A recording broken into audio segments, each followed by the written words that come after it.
Hey guys, Sundown here. This is going to be my chapter review to One Piece 874, King Baum. Now, overall, this chapter was alright. I thought it was good. It started off real fast. It started off really good. Then it got kind of... Well, actually, the whole beginning, like 17 pages, were quite good. I thought they were pretty decent. And then we get to the capital city, Sweet City, where things slow down. But we needed to know what was going on there because it makes the situation much more difficult for the Straw Hats. And then we see the last few pages, which are... Well, actually, the last couple pages, which are also good because we get to see Pudding reveal exactly what she truly feels, and I think most of us already knew how Pudding was gonna go about this. Let me just adjust this. Yeah, how Pudding was gonna go about this, but she did kind of go the way we were expecting her to go. So let's get right into it. So first, Big Mom pursues the Straw Hats, and she uses this move called Elbaf Spear, Foreign Threat. Now, this is a move we've actually seen before, or a very similar move to the Giants on Little Garden, where Dory and Brogy use that move to kill that giant fish, and they use the pressure of their attack to just like smash a hole straight through the fish, and it just cleaves straight through the fish. We've seen that move before, or something very similar. And Luffy actually notices this. He makes mention of it. He's like, "Yo, shit! Didn't the Giants use that?" So I was like, "Oh, that's a nice callback to that." I liked. It was good to see that, and the fact that Big Mom can use it maybe shows that she may not actually be very human at all. Maybe she has been.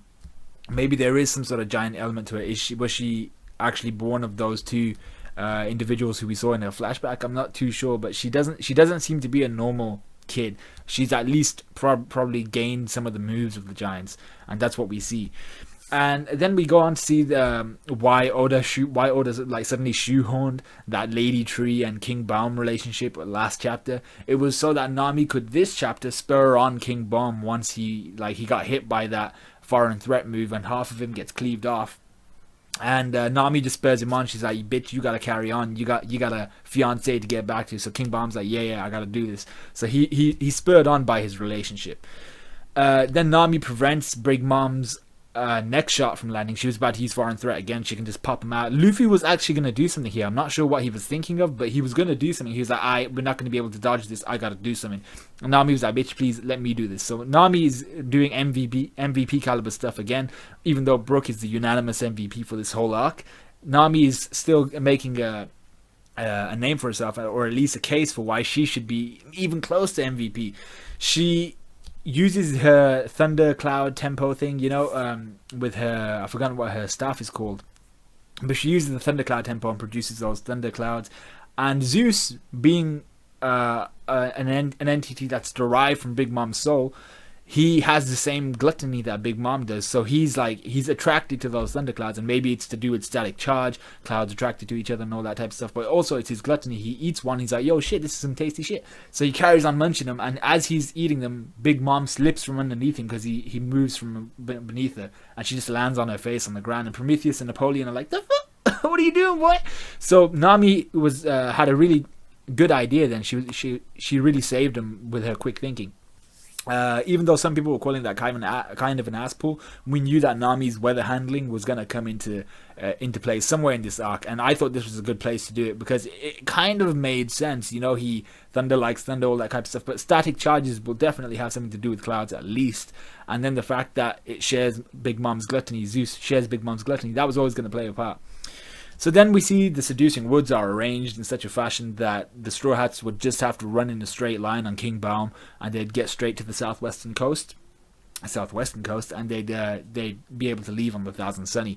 So they're all chilling. They're like, "Yeah, we're in a straight line and everything." And then Zeus, you see, is following Nami, and he's asking for more thunderclouds. Now this is cool because Nami says, "In exchange for me providing you with these black balls," which everyone was having fun with on the Manga Stream comments. I mean, like, really? That translation, come on, Manga Stream, man, you knew what you were doing. So Nami says, "In exchange for these black balls, you become my servant." And now Zeus is all like fidgety. He's like, "Oh man, I really like those black balls. I gotta decide. Do I become her servant and then get more of these black ball thingies, or do I stay with Big Mom, who's my boss, and basically my soul?" So he seems to be on the edge of whether he wants. He's sitting on the fence at the moment. He's not really Big Mom's and he's not really Nami's. He's deciding at the moment. So that's good. Nami may get an upgrade from him. She might be able to steal Zeus from Big Mom, which is cool. The seducing woods then ordered by Big Mom to stop the Straw Hats. This part here, I was surprised King Baum wasn't affected by Big Mom's command, you know, because the homies can't ignore a direct order from Big Mom. So I'm surprised that King Baum wasn't really affected. You could say it was his willpower, and his willpower had increased because he's got something to protect and all that type of thing. But I feel it should have affected him. Maybe she didn't order King Baum specifically, and it was the other homies. But even then, it would have been a better decision to just order King Baum. But she is gunning to kill King Baum as well. So maybe she just wanted to wreck all of them. I don't know. But I think King Baum should have been the one to stop as well. But nonetheless, Baum tramples the other homies and then gets absolutely demolished by Prometheus, who looms over King Baum. And he has a really, really menacing scene where he's just like, "Bitch, you betrayed Big Mom, didn't you?" And he's like, and he just blows him apart. Luckily enough, the Straw Hats and everyone escape, and King Baum just gets wrecked. So then we go back to Sweet City. Let me see how long 6 minutes. Okay, so back in Sweet City, we see the Big Mom crew has prepared their defenses. They've regathered all their intel, and they've regathered their composure for one thing, and they've prepared their defenses that will hinder the Straw Hats. So it seems that Mont d'Or seems to be the main strategist here. I'm not too sure. He seems to be the one that's dealing out all these orders, even though it should be someone like Smoothie or Katakuri. They must have been deployed to either side. We know where Katakuri is. We don't know where Smoothie is. She must have been deployed to where Beige's the fire tank pirate ship is, or something like that. But Mont d'Or seems to be leading the whole strategic part of this prevent the Straw Hats and the fire tank pirates from escaping thing.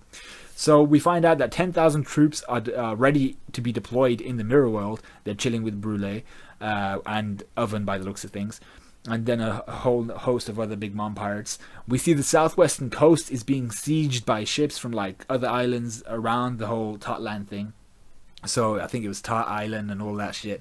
So the southwestern coast, for those of you who've forgotten or just don't remember, is where the Thousand Sunny is. That's where the Straw Hats ship is. So if they're being sieged in, they're gonna have a tough time escaping. But remember, Jinbei is there, so Jinbei has free control of basically all of the water around that area. If he calls some fish, he's good to go, you know.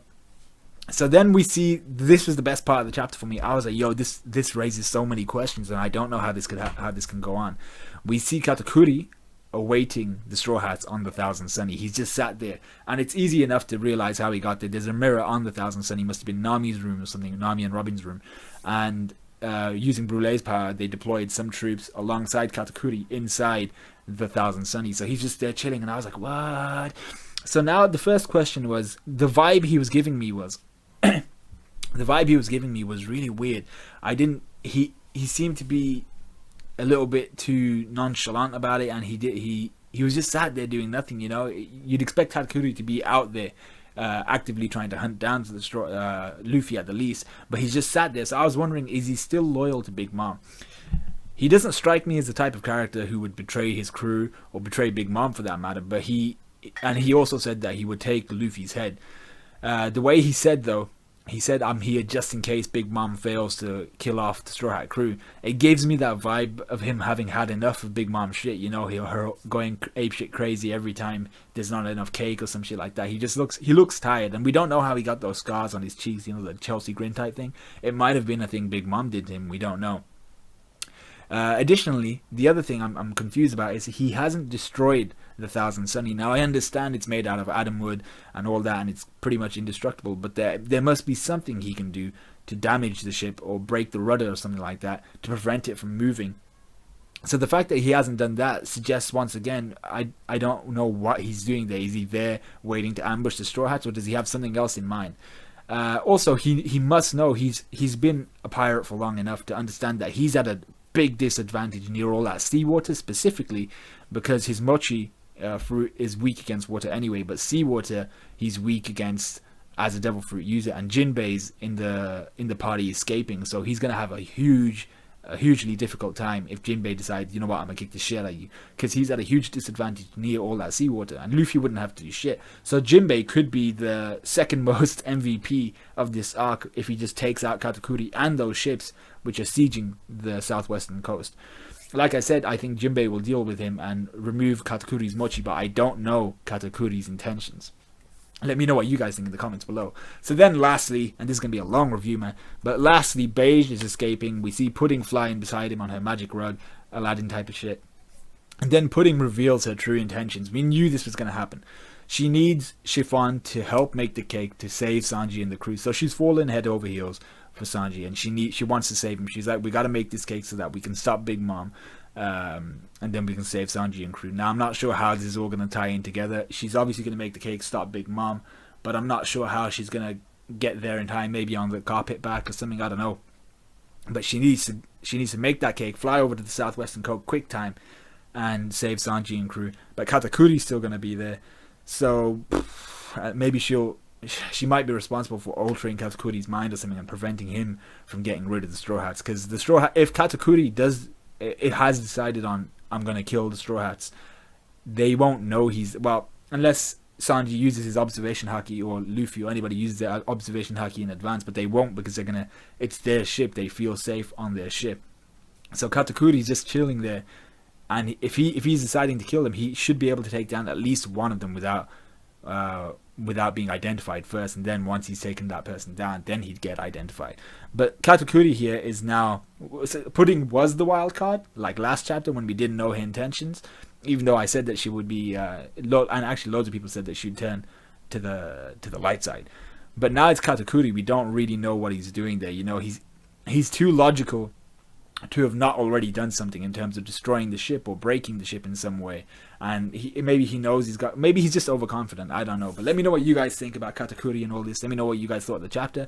I thought it was a good chapter, but it wasn't awesome, I wasn't pacing through the pages absolutely addicted to it, I was just going through it at a normal pace, even though the first 16, 17 pages were quite good. So I'm gonna give this about a 7.5 and 8 out of 10. It was a good chapter, but there was nothing exceptionally good. So let me know what you guys thought. Like, comment, subscribe, all that good stuff, and I will see you guys in my Boku no Hero Academia review. I'll talk to you about that in a bit.